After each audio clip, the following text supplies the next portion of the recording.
السلام علیکم class six آج ہمارا سبق ہے غزوہ خیبر اور باب ہمارا چل رہا ہے باب سوم سیرت طیبہ۔ سب سے پہلے جو خوبصورت بات اوپر لکھی ہوئی ہے اس کو پہلے پڑھ لیتے ہیں۔ انتقام کی طاقت رکھتے ہوئے غصے کو پی جانا افضل ترین جہاد ہے، یعنی اگر آپ کے ساتھ کسی نے کوئی زیادتی کر لی ہے اور آپ اس کا بدلہ لے سکتے ہیں، آپ کو غصہ ہے لیکن آپ اس غصے کو پی جائیں اور انتقام نہ لیں تو یہ افضل ترین کیا ہے؟ جہاد ہے۔ اور ظاہر ہے یہ اس کا ثواب جو ہے وہ بے شک اس شخص کو ملے گا جو اس طرح جو ہے وہ انتقام کی طاقت رکھتے ہوئے بھی انتقام نہ لے اور اپنے غصے کو پی جائے تو اس کو اس کا اجر ملے گا۔ اب اس کے بعد ہم شروع کرتے ہیں غزوہ خیبر۔ پس منظر کیا ہے؟ خیبر کی بستی یہاں پر تصویر میں دکھائی جا رہی ہے۔ پس منظر اس کا کیا ہے؟ اس کے پیچھے جو وجہ بنی خیبر کی غزوہ ہونے کی یا خیبر کی جنگ، غزوہ کا مطلب ہوتا ہے جنگ، تو جنگ کی وجوہات کیا بنی، اس کے پیچھے پس منظر کیا ہے وہ ہم یہاں دیکھ رہے ہیں۔ پس منظر: خیبر کی بستی مدینہ منورہ کے شمال میں تقریباً 125 میل 200 کلومیٹر کے فاصلے پر واقع تھی۔ مدینہ سے کتنی دور تھی؟ 125 میل یا 200 کلومیٹر کے فاصلے پر یہ تھی مدینہ سے، شمال کی طرف یعنی نارتھ کی طرف۔ نہایت ہی سرسبز و شاداب علاقہ تھا، کافی حصہ نخلستان پر مشتمل تھا۔ نخلستان کہتے ہیں ریگستان میں، صحرا میں کوئی ایسی جگہ جہاں پر درخت وغیرہ ہوں، ہریالی اور پانی ہو، اسے نخلستان کہتے ہیں۔ تو اس کا کافی حصہ جو ہے وہ نخلستان پر مشتمل تھا خیبر کا۔ اس بستی میں یہودی آباد تھے، وہ ہمیشہ اسلام دشمنی اور سازشوں میں مصروف رہتے تھے۔ یہودی اسلام کو کمزور کرنے اور نقصان پہنچانے کا کوئی موقع ہاتھ سے نہ جانے دیتے تھے، یعنی حضور پاک صلی اللہ علیہ وسلم جو دین اسلام کا کام کر رہے تھے اور لوگوں کو اللہ کا پیغام پہنچا رہے تھے تو یہودی اس میں جو ہے وہ رکاوٹیں ڈال رہے تھے اور روکنے کی کوششیں کر رہے تھے، کیونکہ یہودیوں نے شروع دن سے ہی حضور پاک صلی اللہ علیہ وسلم سے جو ہے وہ ان کو دلی دشمنی رہی ہے، اس لیے کہ حضور پاک صلی اللہ علیہ وسلم ان کی نسل میں سے نہیں آئے، بنی اسرائیل میں سے نہیں آئے، بنی اسماعیل میں آئے۔ اللہ تعالیٰ نے انہیں بنی اسماعیل میں بھیجا اور یہ ان کو حسد ہو گیا ان سے اور یہ ان سے جلنے لگے، تو اس وجہ سے انہیں حضور پاک صلی اللہ علیہ وسلم پر ایمان نہیں لے کر آئے کہ ہمارے خاندان میں کیوں نہیں بھیجا، جبکہ اللہ تعالیٰ تمام مخلوق کس کی ہے؟ اللہ تعالیٰ کی ہے، اور اللہ تعالیٰ جس کے خاندان میں جدھر چاہیں اپنے نبیوں کو بھیج سکتے ہیں، لیکن انہوں نے جو ہے وہ حضور پاک صلی اللہ علیہ وسلم سے دشمنی جو ہے وہ انہوں نے شروع کر دی اور حضور پاک صلی اللہ علیہ وسلم کو اور دین اسلام کو نقصان پہنچانے کی بھرپور کوششیں کی، اور یہ جو ہے وہ اسی بستی پہ جا کے آباد ہوئے تھے جب مدینہ سے نکالا گیا تھا ان کو۔ پہلے یہ مدینہ میں رہتے تھے حضور پاک صلی اللہ علیہ وسلم کے ساتھ، لیکن انہوں نے بدعہدیاں کی، نقصان پہنچانے کی کوشش کی، پھر ان کو نکال دیا گیا، مدینہ بدر کیا گیا، تو یہ پھر جا کے خیبر میں آباد ہو گئے۔ اب وہاں سے بھی یہ مسلمانوں کو اور اسلام کو نقصان پہنچانے کی کوششیں کر رہے تھے، تو یہودی اسلام کو کمزور کرنے اور نقصان پہنچانے کا کوئی موقع ہاتھ سے نہ جانے دیتے تھے۔ یہودیوں اور قبیلہ بنو غطفان کی اسلام دشمنی۔ اب یہاں سے ہم دیکھتے ہیں کہ یہودیوں اور قبیلہ بنو غطفان یہ کہاں ہے اور انہوں نے کس طریقے سے جو ہے وہ اسلام کو نقصان پہنچانے کی کوشش کی۔ مدینہ منورہ میں یہودیوں کا ایک قبیلہ بنو نذیر آباد تھا، آئے دن اسلام کے خلاف سازشیں کرتا رہتا تھا۔ نبی کریم صلی اللہ علیہ وسلم نے بنو نذیر کی اسلام مخالف سازشوں کی وجہ سے اسے مدینہ منورہ سے نکال دیا، تو اس قبیلے نے بھی خیبر میں جا کر پناہ لی اور اس کو اپنا مرکز بنا لیا۔ میں نے ابھی آپ کو بتایا کہ یہ جو بنو نذیر قبیلہ ہے یہودیوں کا قبیلہ تھا، پہلے یہ سارے یہودی مسلمانوں کے ساتھ مدینہ میں رہتے تھے، لیکن جب حضور پاک صلی اللہ علیہ وسلم آئے ہیں اور یہاں پر اسلام کا کام شروع ہوا ہے تو انہوں نے مسلمانوں کے ساتھ بدعہدی کی، اپنے معاہدوں کی خلاف ورزی کی، جو وعدے کیے اسے پورے نہیں کیے، مسلمانوں کو نقصان پہنچانے کی کوشش کی، تو حضور پاک صلی اللہ علیہ وسلم نے انہیں مدینہ سے نکال دیا تھا۔ تو یہ جا کر کہاں آباد ہوئے؟ خیبر میں جا کے آباد ہوئے، اور خیبر کو اپنا انہوں نے مرکز بنایا، مطلب یہاں سے ہی سارا انہوں نے جو نقصان پہنچانے کا کام کیا ہے وہ خیبر سے ہی کیا ہے۔ خیبر کے قریبی ایک قبیلہ بنو غطفان بھی آباد تھا۔ اب خیبر جو ان کی جگہ تھی جہاں پر یہودی جا کے آباد ہوئے تھے اور انہوں نے اپنا گڑھ بنا لیا تھا، اسی کے قریب ایک اور قبیلہ بھی رہتا تھا، بنو غطفان۔ خیبر کے قریبی ایک قبیلہ بنو غطفان بھی آباد تھا، یہ قبیلہ بھی اسلام دشمنی میں آگے رہتا تھا، ان کو بھی اسلام سے بڑی نفرت تھی اور دشمنی کرتے تھے اسلام و مسلمانوں کے ساتھ۔ اسلام دشمنی میں یہ بھی یہودیوں کا حلیف بن گیا۔ اب جب یہودی ادھر آئے اور یہودی بھی مسلمانوں کے خلاف تھے اور اسلام کو نقصان پہنچانے کی کوشش کرتے تھے۔ بنو غطفان جو پہلے ہی سے اسلام کے دشمن تھے، اب دونوں قبیلے جب قریب ہو گئے تو انہوں نے پھر آپس میں دوستی کر لی۔ حلیف کا مطلب ہوتا ہے دوست بن جانا اور مدد کا، آپس میں ایک دوسرے کی مدد کا وعدہ کرنا۔ تو اسلام دشمنی میں یہ بھی یہودیوں کا حلیف بن گیا، بنو غطفان قبیلہ۔ یہ سب قبائل اسلام دشمنی پر متحد ہو گئے اور اسلام کے خلاف سازشوں میں مصروف ہو گئے۔ ان کے پاس مضبوط قلعے، بے شمار جنگی ساز و سامان اور وافر مقدار میں کھانے پینے کے ذخائر موجود تھے۔ نبی کریم صلی اللہ علیہ وسلم کو جب یہودیوں کے ان عزائم کا علم ہوا، عزائم کا مطلب ہوتا ہے پکا ارادہ، جب ان کے اس برے پکے ارادوں کا پتہ چلا، ان برے ارادوں کا پتہ چلا حضرت پاسم کو، ان کے عزائم کا علم ہوا، تو آپ صلی اللہ علیہ وسلم نے اپنے مشہور صحابی حضرت عبداللہ بن رواحہ رضی اللہ تعالیٰ عنہ کو خفیہ طریقے سے تحقیق کرنے کے لیے خیبر بھیجا۔ اب حضرت عبداللہ بن رواحہ کو حضرت پاسم نے بھیجا خفیہ، یعنی چھپ کر جا کے چیک کریں کہ آیا کہ واقعی وہ کوئی ایسا جنگ کا سامان یا کوئی ایسا کام کرنے والے ہیں جس سے مسلمانوں کو نقصان پہنچے گا۔ حضرت عبداللہ بن رواحہ رضی اللہ عنہ نے نہایت رازداری کے ساتھ، یعنی کسی کو خبر نہیں ہوئی، رازداری کے ساتھ معلومات جمع کی اور سازشوں کی تصدیق کر دی، اور یہ تصدیق کی انہوں نے آ کے بتایا کہ واقعی وہ بھرپور سازشیں اسلام کے خلاف کر رہے ہیں، خفیہ چالیں چل رہے ہیں اور کافروں سے جا کے مل رہے ہیں۔ یہ مکہ والوں سے جا کے ملتے تھے جو مسلمانوں کے دشمن تھے، سب کو جمع کرتے تھے اور سب کے ساتھ مل کر پلاننگ کرتے تھے کہ کس طریقے سے ہمیں جو ہے وہ اسلام کو اور حضرت پاسم کو نقصان پہنچانا ہے۔ یہ ساری سازشیں وہ کر رہے تھے۔ تو عبداللہ بن رواحہ نے آ کے پوری تصدیق کر دی کہ ہاں وہ واقعی یہ سب کچھ کر رہے ہیں۔ اب واقعات پڑھتے ہیں۔ حضرت پاک صلی اللہ علیہ وسلم کی خیبر روانگی۔ جب حضرت پاک صلی اللہ علیہ وسلم کو یہودیوں کے سازشوں کا یقین ہو گیا تو آپ صلی اللہ علیہ وسلم نے سازشوں کا خاتمہ کرنے کا تہیہ فرمایا، یعنی پکا ارادہ کر لیا کہ اب ان سازشوں کا ہم خاتمہ کر دیں گے۔ آپ صلی اللہ علیہ وسلم معاہدہ حدیبیہ کرنے کے بعد جب واپس مدینہ طیبہ آئے تو ذوالحجہ کا پورا مہینہ اور محرم 7 ہجری کے چند دن بعد ہی آپ صلی اللہ علیہ وسلم نے اہل خیبر کے خلاف جہاد کا اعلان فرمایا۔ اب جب حضرت پاک صلی اللہ علیہ وسلم معاہدہ حدیبیہ، صلح حدیبیہ ابھی پیچھے ہم نے پڑھی ہے کہ کفار مکہ سے جب مکہ حضرت پاک عمرہ ادا کرنے جا رہے تھے تو مکہ والوں نے عمرہ ادا نہیں کرنے دیا اور وہاں پر صلح ہوئی جس کا نام تھا صلح حدیبیہ، اور صلح حدیبیہ میں پوری شرائط ہو گئی تھی، یہ ساری بات چیت ہو گئی تھی کہ اب 10 سال تک جنگ نہیں ہوگی۔ تو حضرت پاک صلی اللہ علیہ وسلم مکے والوں کی طرف سے کہ اب وہ حملہ نہیں کریں گے، قریش ہم پر حملہ نہیں کریں گے کیونکہ جنگ بندی کا معاہدہ ہو گیا تھا، تو حضرت پاک کو تسلی ہو گئی۔ تو یہ جب معاہدہ ہو گیا تو حضرت پاک صلی اللہ علیہ وسلم جب مدینہ واپس آئے ہیں تو اب حضرت پاک صلی اللہ علیہ وسلم جو ہے وہ خیبر کی طرف جو ہے وہ رخ کیا اور اعلان جنگ کیا کہ اب ہم ان سے جنگ کریں گے۔ تو حضرت پاک صلی اللہ علیہ وسلم جب واپس مدینہ طیبہ آئے تو ذوالحجہ کا پورا مہینہ، یعنی ذوالحجہ کا پورا مہینہ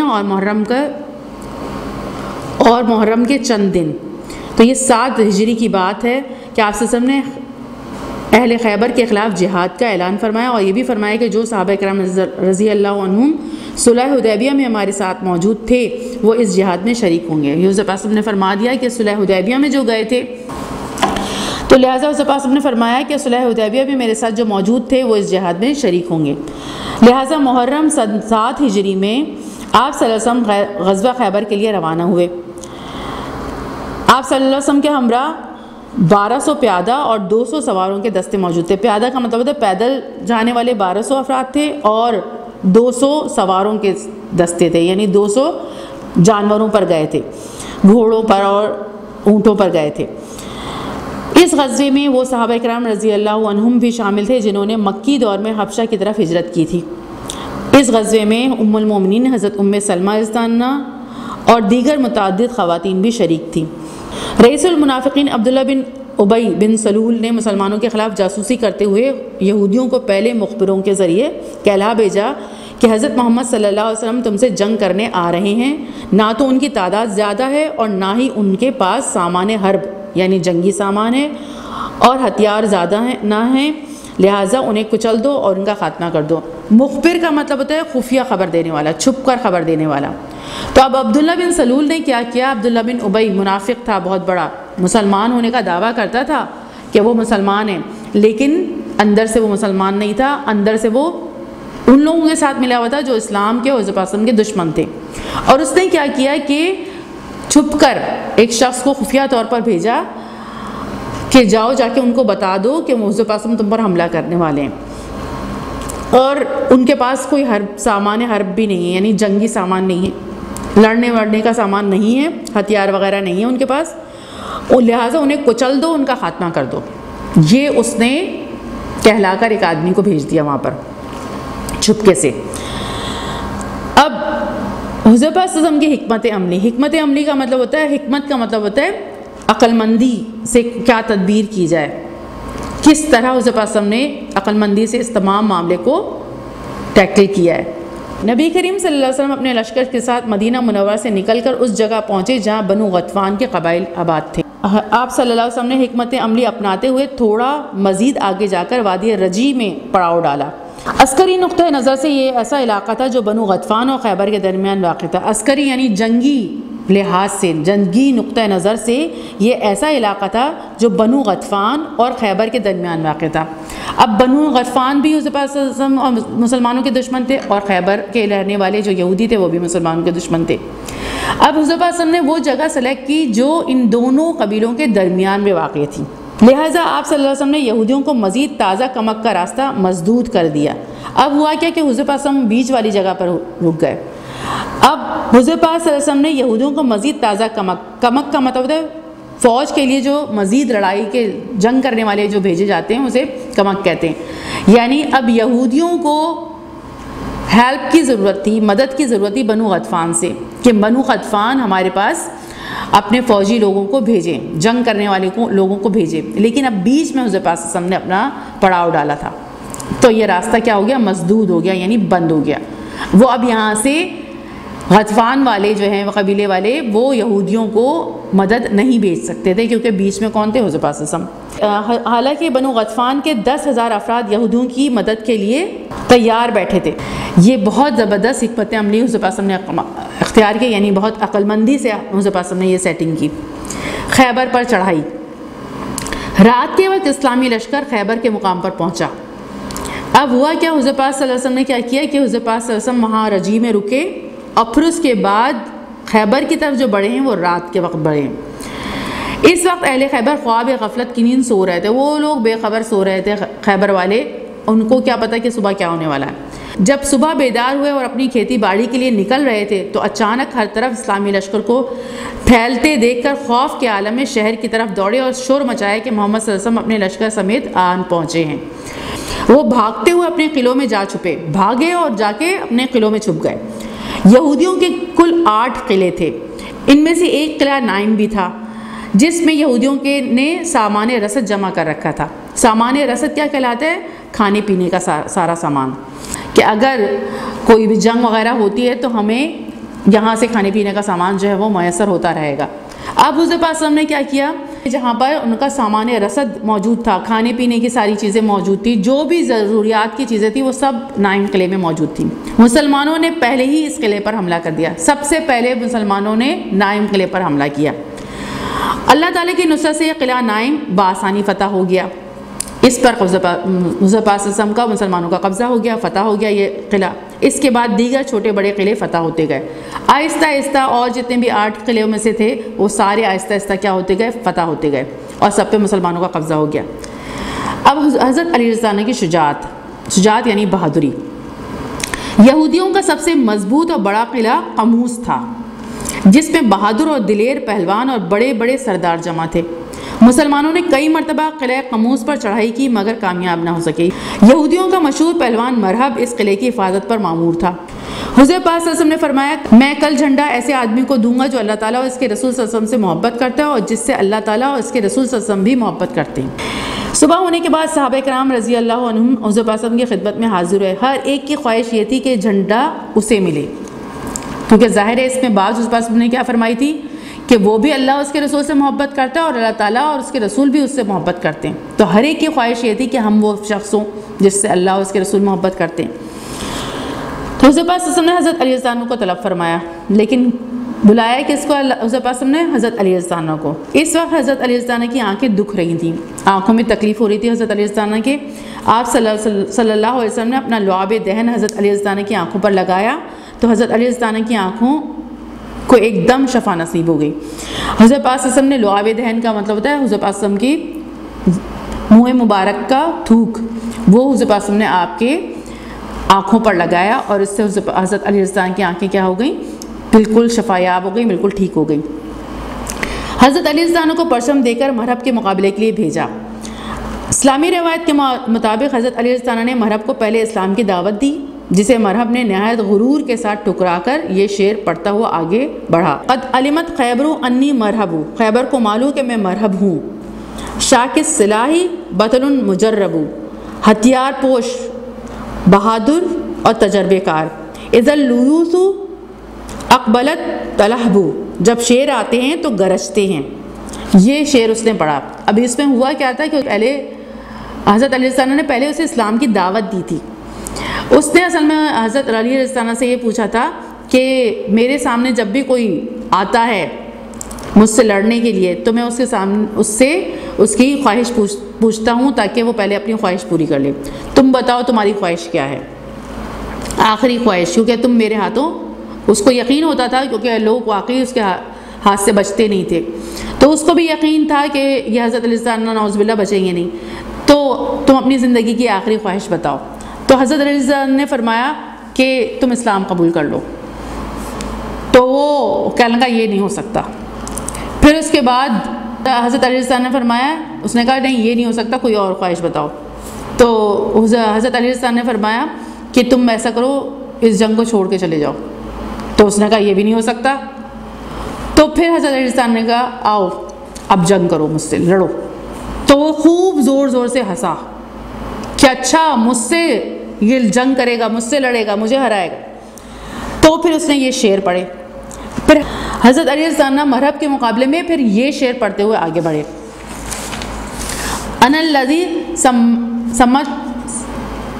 سمتنی امی حیدرہ، میں وہ شخص ہوں کہ میری ماں نے میرا نام حیدر شیر رکھا ہے۔ کلیث غابات کریہ المنظرہ، جنگل کے شیر کی طرح خوفناک۔ اوفیہم بالساعی کیل السندرہ، اور میں انہیں سا کے بدلے نیزے کی ناپ پوری کروں گا، یعنی میں نیزے کی ناپ پوری کروں گا، یعنی میں نیزہ جسم پہ اتار کر رہوں گا، ماروں گا تمہیں۔ اب پھر فوراً ہی حضرت علی رضی اللہ عنہ نے مرحب کے سر پر تلوار کا ایسا زور وار کیا کہ وہ وہاں ڈھیر ہو گیا، یعنی حضرت علی رضی اللہ عنہ نے اسے مار دیا۔ وہ بڑا ہنس رہا تھا لیکن حضرت علی رضی اللہ عنہ نے اس کے اوپر ایسا اس کے سر پر وار کیا کہ وہ وہیں ڈھیر ہو گیا، یعنی جان سے گیا، جہنم واصل ہوا۔ اس کے قتل ہوتے ہی یہودیوں کے حوصلے پست ہو گئے، مگر اس کے باوجود وہ مختلف قلعوں میں بند ہو کر مسلمانوں سے مقابلے کی کوششیں کرتے رہے۔ جیسے ہی مرحب مرا ہے ان کے حوصلے پست ہو گئے، یعنی اب انہیں ان کے اندر حوصلہ نہیں رہا کہ وہ اب لڑیں۔ پست ہو جانا، نیچے ہو جانا، حوصلہ یعنی لڑنے کا جذبہ ان کا کیا ہو گیا؟ بالکل نیچے چلا گیا، دم توڑ گیا۔ لیکن اس کے باوجود وہ اپنی سے بھرپور کوشش کرتے رہے کہ مسلمانوں سے کسی بھی طریقے سے قلعوں میں بند ہو کر ہی لڑتے رہے، مگر مسلمانوں نے کہیں بھی ان کے قدم جمنے نہ دیے۔ حضور پاک صلی اللہ علیہ وسلم نے قطیبیہ علاقے کا بھی محاصرہ کیا۔ 14 روز کے محاصرے کے بعد دشمن بے بس ہو گیا۔ اب اس کے بعد کیا ہوا؟ 14 روز کا محاصرہ یعنی چاروں طرف سے مسلمان فوجیں اس ایریا کو گھیرے ہوئی تھیں، نہ کوئی باہر نکل سکتا تھا ان کا شخص، اور نہ کوئی باہر سے اندر آ سکتا تھا، اور وہ 14 روز تک اندر پھنسے رہے۔ اس کے بعد 14 روز کے بعد دشمن بے بس ہو گیا، یعنی اس نے ہتھیار ڈال دیا کہ اب ہم کچھ نہیں کر سکتے، یعنی ہار گئے۔ نتائج غزوہ خیبر سے یہ نتائج حاصل ہوئے۔ نمبر 1، یہودی اپنے باغات، زمین اور تمام ملکیت چھوڑ کر اپنے بال بچوں کو لے کر خیبر چھوڑ کر چلے گئے۔ ان کو یہی عافیت نصیب ہوئی، ان کو یہی محسوس ہوا کہ ہم یہاں سے چلے جائیں۔ مسلمانوں کو بہت زیادہ مال غنیمت ہاتھ آیا، کیونکہ یہ لوگ بہت امیر لوگ تھے، سنار ہوا کرتے تھے اور ٹھیک ٹھاک ان کے پاس مال و دولت تھا، تو مسلمانوں کو مال غنیمت بہت ملا، کیونکہ جہاں جا کے مسلمان جب جنگ کرتے ہیں اور وہاں پر فتح کر لیتے ہیں تو جو کچھ مال ملتا ہے وہ مال غنیمت کہلاتا ہے، اور وہ کس کا ہوتا ہے؟ مسلمانوں کا ہوتا ہے، اور یہ اللہ تعالیٰ نے مسلمانوں کے لیے حلال کیا ہے کہ ان کی تمام چیزیں پھر وہ مسلمانوں کو مل جاتی ہیں۔ تو مسلمانوں کو بہت زیادہ مال غنیمت ہاتھ آیا، مال غنیمت تقسیم کرنے کے بعد صحابہ کرام رضی اللہ عنہم خوشحال ہو گئے، ان کے گھر حالات بہت اچھے ہو گئے کیونکہ ٹھیک ٹھاک مال ملا تھا۔ یہودی نے رسول اللہ صلی اللہ علیہ وسلم سے درخواست کی کہ آپ صلی اللہ علیہ وسلم ہمیں اپنی سرزمین میں رہنے دیں، ہم زمین، باغات اور کھیتوں کا کام اور دیکھ بھال کریں گے۔ رسول اللہ صلی اللہ علیہ وسلم نے یہودیوں کی یہ درخواست منظور فرمائی اور یہ فیصلہ فرمایا کہ کھیتوں اور پھلوں کی آدھی پیداوار یہودیوں کو ملے گی۔ اب بہت کچھ یہودیوں نے پھر حضور پاک صلی اللہ علیہ وسلم سے درخواست کی کہ ہمیں یہاں سے نہ نکالیں، ہمیں یہیں پر رہنے دیں، ہم یہاں پر کھیتوں، باغات وغیرہ کی سب دیکھ بھال کریں گے، اور پھر یہ ہے کہ آپ جو ہے وہ ہم آپ کو، یہودیوں کی درخواست منظور ہوئی اور یہ فیصلہ کیا کہ کھیتوں اور پھلوں کی آدھی پیداوار یہودیوں کو جائے گی اور آدھی پیداوار جو ہے مسلمانوں کو ملے گی۔ حضور پاک صلی اللہ علیہ وسلم اس پر راضی ہو گئے، ان کی درخواست منظور کر دی۔ غزوہ خیبر میں کل 93 یہودی ہلاک ہوئے جبکہ چند مسلمان شہید ہوئے۔ اس غزوے میں مسلمانوں کو بہت زیادہ مال غنیمت ملا، جس میں سے نصف مال غنیمت مسلمانوں میں برابر تقسیم کر دیا گیا اور نصف سرکاری خزانے میں جمع کر دیا گیا۔ غزوہ خیبر کے بعد اسلام مزید تیزی کے ساتھ پھیلنے لگا اور لوگ جوق در جوق حلقہ اسلام میں داخل ہونے لگے۔ جوق در جوق کا مطلب ہوتا ہے گروہ کے گروہ، گروپ سے گروپس، بہت سارے لوگ اکٹھے ہو کر اسلام قبول کرنے لگے۔ حلقہ اسلام کا مطلب ہوتا ہے اسلام کے دائرے میں داخل ہونے لگے، اسلام قبول کرنے لگے۔ غزوہ خیبر سے ہمیں یہ سبق ملتا ہے کہ اللہ تعالیٰ اس کے رسول صلی اللہ علیہ وسلم کے خلاف علم بغاوت کھڑا کرنا، ان کے خلاف سازشوں میں مصروف رہنا دنیا اور آخرت میں خواری اور ذلت کا سبب بنتا ہے۔ جو اللہ اس کے رسول کی مخالفت کرے گا اور علم بغاوت یعنی علم کا مطلب ہے جھنڈا، بغاوت یعنی سرکشی دکھائے گا، نافرمانی دکھائے گا، اللہ اس کے رسول کی بات نہیں مانے گا اور اللہ اس کے رسول کے خلاف سازشیں کرے گا، نقصان پہنچانے کی کوشش کرے گا، تو اللہ انہیں دنیا اور آخرت میں ذلت و خواری نصیب کرے گا، اس لیے کہ عزت اور غلبہ اللہ تعالیٰ اس کے رسول صلی اللہ علیہ وسلم کے لیے ہیں۔ لہٰذا ہمیں چاہیے کہ ہم ہر وقت اللہ تعالیٰ اور اس کے رسول صلی اللہ علیہ وسلم کی اتباع یعنی پیروی کریں، اللہ اور اس کے رسول کی بات مانیں، دین کی سربلندی اور ان کی رضا و خوشنودی حاصل کرنے کے لیے کوشاں رہیں، یعنی کوشش کرتے رہیں کہ اللہ اور اللہ تعالیٰ کے رسول صلی اللہ علیہ وسلم ہم سے راضی ہو جائیں، اور اس بات کی کوشش کرتے رہیں کہ دین سربلند ہو جائے، سب سے اونچا ہمارا دین اسلام ہو جائے اور فلاح دارین حاصل کریں۔ اگر ہم یہ سب کچھ کریں گے تو فلاح دارین حاصل ہوگی، ہمیں فلاح دارین یعنی دنیا اور آخرت دونوں میں ہمیں کیا ہے، کامیابی نصیب ہوگی۔ تو یہ تھا آپ کا سبق غزوہ خیبر۔ سبق کا خلاصہ پڑھ لیتے ہیں، یہاں سے اہم باتیں کیا ہیں۔ نمبر 1، خیبر ایک بستی کا نام ہے جو مدینہ کے شمال میں 200 کلومیٹر کے فاصلے پر واقع ہے۔ نمبر 2، خیبر میں یہودی آباد تھے، وہ ہمیشہ اسلام دشمنی اور سازشوں میں مصروف رہتے تھے۔ مدینہ کے قریب قبیلہ غطفان آباد تھا، یہ قبیلہ بھی اسلام دشمنی میں آگے تھا۔ خیبر میں یہودیوں کے پاس مضبوط قلعے، بے شمار جنگی ساز و سامان اور وافر مقدار میں کھانے پینے کے ذخائر موجود تھے۔ حضرت پاک صلی اللہ علیہ وسلم نے یہودیوں کے عزائم سے باخبر ہونے کے بعد خفیہ طریقے سے مشہور صحابی حضرت عبداللہ بن رواحہ رضی اللہ عنہ کو تحقیق کرنے کے لیے خیبر بھیجا، یعنی جب حضرت پاک صلی اللہ علیہ وسلم کو ان کے عزائم، ان کے ارادے پتہ چلے تو پھر حضرت عبداللہ بن رواحہ کو بھیجا کہ اچھی طریقے سے چیک کر کے آئیں کہ آیا کہ یہ بات صحیح ہے یا غلط ہے۔ صلح حدیبیہ کو صرف چند دن گزرے تھے کہ حضرت پاک صلی اللہ علیہ وسلم نے اہل خیبر کے خلاف جہاد کا اعلان فرما دیا۔ آپ صلی اللہ علیہ وسلم صحابہ کرام رضی اللہ عنہم کے ساتھ محرم سن 7 ہجری میں غزوہ خیبر کے لیے روانہ ہوئے۔ یہودیوں کے 8 قلعے تھے، مسلمانوں نے نائم قلعے پر پہلے حملہ کیا، وہ آسانی سے فتح ہو گیا، اس کے بعد دیگر چھوٹے بڑے قلعے فتح ہو گئے۔ یہودیوں کا سب سے بڑا قلعہ قموس تھا، وہ آسانی سے فتح نہیں ہو رہا تھا۔ رسول اللہ صلی اللہ علیہ وسلم نے حضرت علی رضی اللہ عنہ کو وہاں مقابلے کے لیے بھیجا۔ حضرت علی رضی اللہ عنہ نے یہودیوں کے بہادر پہلوان مرہب کے ساتھ مقابلہ کیا اور اسے قتل کر دیا۔ مرہب کے قتل ہوتے ہی یہ قلعہ بھی فتح ہو گیا۔ غزوہ خیبر میں 93 یہودی ہلاک ہوئے جبکہ چند مسلمان شہید ہوئے۔ اور یہ دیکھیے یہاں پر سب سے آخر میں ہے غزوہ خیبر میں شہید ہونے والے صحابہ کرام رضی اللہ عنہم کی قبریں۔ یہ تھا آپ کا سبق غزوہ خیبر۔ السلام علیکم ورحمۃ اللہ وبرکاتہ۔